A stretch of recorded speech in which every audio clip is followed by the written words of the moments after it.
سب سے اعلیٰ درجے کا اسلام کیا ہے؟ من سلم المسلمون من لسانہ و یدہ۔ زندگی میں یہ طے کر لو، کوئی کتنا ہی تمہیں دکھ پہنچائے، کوئی کتنا ہی تمہاری بےعزتی کرے، چپ ہو جاؤ، سہ جاؤ۔ مرنے والے کی کیا عزت، کیا ذلت، میں نے تو مر کے دیکھا ہے، اور مجھے یہ حدیث سمجھ میں آئی ہے بڑی اچھی طرح، موتو قبل ان تموتو، کہ مرنے سے پہلے مر جاؤ۔ اس وقت اگر میں مر جاتا تو مجھے کوئی گالیاں دیتا تو مجھے کیا نقصان تھا، اور مجھے کوئی نعرے لگاتا میرے لیے تو میرا کیا نفع تھا۔ تو مرنے سے پہلے مر جاؤ۔ کوئی تمہیں برا بھلا کہے تو تمہارا کیا نقصان ہے، تمہیں کوئی واہ واہ نعرے لگائے تمہیں کیا نفع ہے۔ اگر اللہ راضی ہے تو مردہ باد اور زندہ باد سے بے نیاز ہو۔ ابو ذر رضی اللہ تعالیٰ عنہ کو ایک آدمی نے گالیاں دی تو انہوں نے فرمایا، بیٹا ایک گھاٹی آگے آ رہی ہے، اس میں گر گیا تو جو کچھ کہہ رہے ہو اس سے بھی زیادہ کا حقدار ہوں، اور اگر پار ہو گیا تو تیری گالیوں سے مجھے کوئی فرق نہیں پڑتا ہے۔ من سلم المسلمون من لسانہ و یدہ موتوا قبل ان تموتوا۔ چونکہ آج کل اخلاق ہیں انتقامی، معاف کرنے والے اخلاق ہیں نہیں، انتقامی اخلاق ہیں۔ ہمارا معاشرہ انتقامی ہے، اچھا کرو گے تو ہم اچھا کریں گے، برا کرو گے تو ہم برا کریں گے، جیسا کہو گے ویسا ہم سے سنو گے۔ یہ ہمارا ماحول ہے، یہ ہمارا۔ ایک ماں کہہ رہی تھی دوسری ماں کو، میرے پترا کدی کسی نے وقت سلام نہیں کیتا، بڑے فخر سے کہہ رہی ہے، ہمارے اپنے گاؤں کی بات، میرے پترا کدی نہیں کسی نے وقت سلام کیتا، مائی جڑا کرے انہوں کریں دیں، جڑا نہ کرے انہوں پوچھ دے ہی کوئی نہیں۔ یہ وہ فخر سے کہہ رہی۔ جو سب سے بڑا عیب ہے وہ سب سے بڑا فخر بنا ہو۔ میرے پترا کدی نہیں کسی نے وقت سلام کیتا۔ جب ماں باپ نے یہ سبق دیا تو اولاد کا کیا قصور ہے؟ ہمارا معاشرہ انتقامی ہے، ایک کی 10 سنانے کا ماحول ہے، تو آپ 100 کی ایک بھی نہ سناؤ۔ احنف بن قیس رضی اللہ تعالیٰ عنہ پہ ایک آدمی نے چڑھائی کر کہنے لگا، ایک سناؤ گے نا تو 10 سنو گے میری طرف سے۔ تو احنف بن قیس کہنے لگے، بھائی تو مجھے 100 بھی سنائے گا نا تو میری طرف سے ایک بھی تو نہیں سنے گی۔ ایک آدمی ان کی بڑی بےزتی کر رہا تھا اور وہ چل رہے تھے، اور وہ 100 گالیاں بک رہا ہے۔ جب آ گیا نا قریب شہر تو کہنے لگے، دیکھا میرا قبیلہ یہاں رہتا ہے، اگر کسی نے سن لیا نا تو تیری بڑی دھلائی کر دے گا، تو نے جو مجھے گالیاں دینی میں کھڑا ہوں یہیں تو دے لے، تو اپنا سارا زور پورا کر لے تاکہ آگے تجھے کوئی تکلیف نہ پہنچا دے میری وجہ سے۔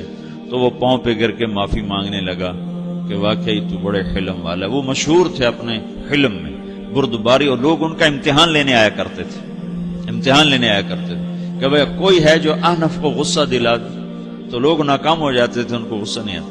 ایسے ایک عرب سردار گزرا، معن بن زائدہ، وہ بھی اپنے حلم میں بڑے مشہور تھے۔ ایک دفعہ لوگوں میں شرط لگ گئی کہ کوئی ہے معن بن زائدہ کو غصہ دلائے تو ہم اس کو انعام دیں گے۔ تو ایک شاعر نے کہا، میں غصہ دلاتا ہوں، تم دیکھنا ایسے سیخ پا ہو جائے گا جیسے جانور۔ تو وہ چلا گیا اس کی مجلس میں، دربار لگا، عرب سردار تھا بہت بڑا، دربار لگا ہوا، تو کہتا السلام علیکم، وعلیکم السلام۔ تو معن بن زائدہ پر ایک دور بڑے فقر کا گزرا تھا، پھر اللہ نے اس کو بہت بڑی سرداری دی، بنو عباس کا بہت بڑا یہ وزیر گورنر تھا۔ تو کہتا اتذکر اذ لحافک جلد شاۃ واذ نعلاک من جلد البعیر، کیوں بھائی تجھے یاد ہے جب تیرا بستر بکری کی کھال تھا اور تیرے جوتے اونٹ کی کھال کے تھے؟ تو کہنے لگا کیوں نہیں یاد، بھلا کوئی ماضی بھی بھولتا ہے؟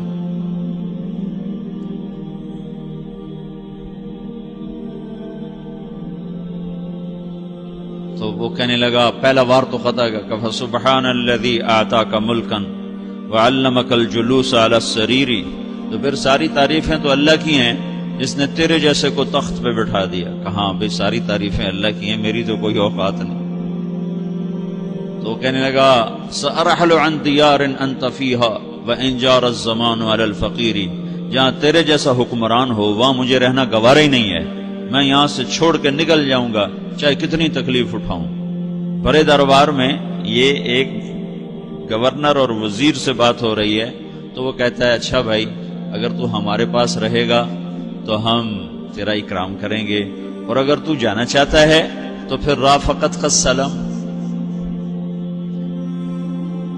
تو وہ یہ بار بھی خالی گیا تو کہنے لگا فجد لی ابن ناقصۃ بمال،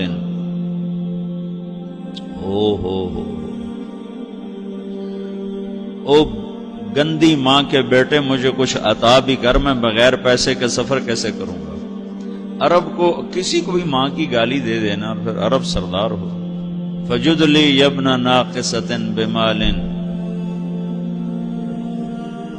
بری ماں کے بیٹے مجھے کچھ پیسے بھی دے، میں نے جانا ہے. میں کہا اس کو 3000 دے دیا جائے. اللہ تو کہنے لگا قلیل ما آتیتنی و انی لأتمو منک فی الکثیر، یہ تو بہت تھوڑا تو نے دیا ہے، مجھے اور دے. کہا اچھا بھائی 3000 اور دے دو. تو وہ شاعر کی بھی آنکھیں پھٹ گئیں. کہنے لگا اب ٹھہر جا ٹھہر جا، اب میں تیری اصل تجھے بتاتا ہوں. سألت اللہ ان یبکیک ذخرا فما لک فی البریۃ من نذیری، میں اللہ سے دعا کرتا ہوں اللہ تیرے جیسوں کو سلامت رکھے، تیرے جیسا دنیا میں کسی ماں نے جنا ہی کوئی نہیں. فمنک الجود والافضال حقا وفضل یدیک کالبحر الغزیر، تو ہی سخی ہے، تو ہی کریم ہے، اور سمندر بھی تیری سخاوت کے آگے کچھ نہیں ہے. تو نے کہا اچھا بھائی تو نے ہماری برائی کی، ہم نے تمہیں 6000 دیے، اب تو نے ہماری تعریف کی، اب 10,000 اور دے دو اس کو. باتیں ہی رہ گئیں، باتیں ہی رہ گئیں. کہاں سے لائیں ایسے لوگ؟ ہمارا معاشرہ انتقامی ہے، بدلہ لینے کا ہے، بدلہ لینے کا. تو میرے ساتھ کیا میں نے بھی کرنا ہے. تو اعلیٰ درجے کا اسلام یہ سکھا رہا نہیں چپ ہو جاؤ، سلامت بن جاؤ، سلامتی بن جاؤ، سلامتی کی علامت بن جاؤ. من سلم المسلمون من لسانہ ویدہ. اب وہ سوال کرتا ہے یا رسول اللہ ای الایمان افضل، سب سے اعلیٰ درجے کا ایمان کیا ہے؟ اسلام کیا ہے؟ کلمہ، نماز، روزہ، حج، زکات. اعلیٰ درجے کا اسلام کیا ہے؟ من سلم المسلمون من لسانہ ویدہ. یہ اخلاق کا ادنا درجہ ہے، ادنا درجہ ہے. ادنا درجے پر پہنچ کر آپ اسلام میں اعلیٰ درجے پر آ سکتے ہیں. وہ سوال کرتا ہے ایمان کیا ہے؟ تو آپ نے کہا اللہ پر، فرشتوں پر، کتابوں پر، رسولوں پر، موت کے بعد کی زندگی پر، تقدیر پر. اب ایک اور سائل سوال کرتا ہے ای الایمان افضل، سب سے اعلیٰ درجے کا ایمان کیا ہے؟ تو آپ نے فرمایا حسن الاخلاق، اچھے اخلاق سب سے اعلیٰ درجے کا ایمان ہے.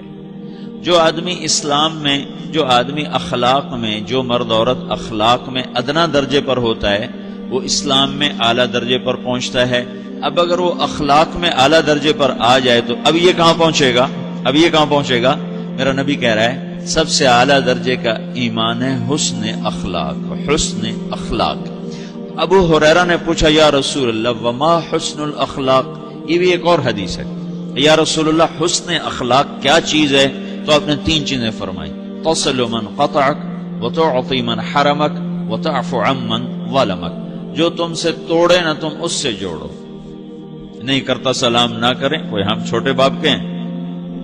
ہم تو کبھی بھی نہ کریں، ہم تو کبھی بھی نہ منہ تھوکیں بھی نہیں ہم تو میرا نبی کہہ رہا ہے جو توڑے تم اس سے جوڑو، جو محروم کرے اس سے عطا کرو، جو زیادتی کرے اس سے درگزر کرو. یہ 3 کام جو عورت مرد کر لے گا یہ اخلاق کے اعلیٰ درجے میں ہے. جب یہ اخلاق کے اعلیٰ درجے پر پہنچتا ہے تو پھر میرا نبی کیا بشارت دیتا ہے؟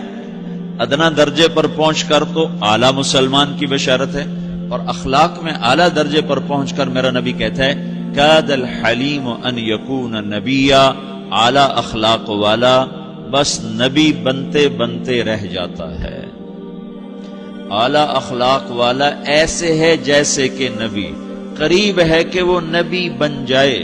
یہ تو ہے نا ترجمہ، لیکن ہم ہمارے اردو میں کہتے ہیں وہ نبی بنتے بنتے بنتے رہ گیا. کیا مطلب؟ کہ اس میں اور نبی میں صرف نبوت کا فرق رہ جاتا، باقی وہ سب کچھ حاصل کر لیتا ہے. تو یہ سارے دین کا میں نے آپ کو خلاصہ بتایا ہے کہ میری آپ کی ضرورت ہے کہ میرا اسلام اعلیٰ درجے کا ہو، من سلم المسلمون من لسانہ و یدہ، میرا ایمان اعلیٰ درجے کا ہو،